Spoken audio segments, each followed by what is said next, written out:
Well, for more on the Pontiff's visit, let's cross to our guest, Professor of Religious Studies, Andrew Chesnut. Hello, thank you very much for being with us. Is the Pope's position on nuclear disarmament an offshoot of his wider pro-life stance?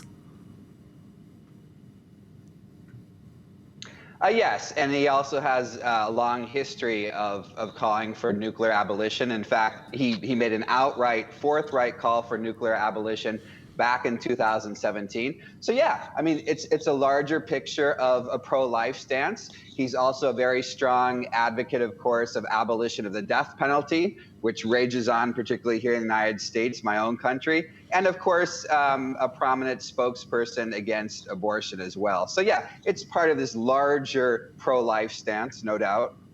And what is the state of the Catholic community in Japan? It's a very small community. It doesn't even number 500,000. It's about 450,000.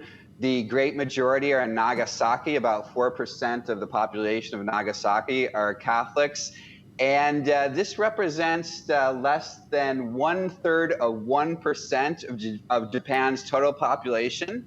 The Catholic Church first arrives with Portuguese and Spanish missionaries. The Jesuits were at the vanguard in 1549. So they've had over 4 centuries to evangelize, and we see that the population is, the total Christian population is still less than 1%. So this is a one of the most secularized countries in the world. The majority, of course, of Japanese who do profess any faith are Shinto and Buddhist. So in general, Catholicism and Christianity really have failed to flourish in Japan. And given that context, what are the other key messages the Pontiff will be putting forward during this trip? Well, I think, it's obvious that the keystone of this trip really is about peacemaking. He's really, the peacemaking pontiff, and that's been really one of the cornerstones of his missionary agenda here as well. He also mentioned, going back to your allusion to the pro-life stance, Japan has a pretty high suicide rate, and that hasn't received a lot of press, but he also mentioned that in a speech yesterday at Nagasaki as well.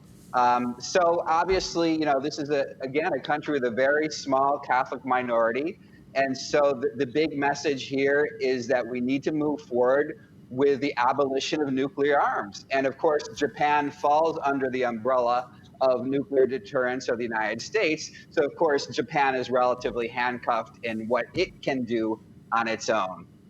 Andrew Chesnut, thank you very much for having spoken to us. Thank you.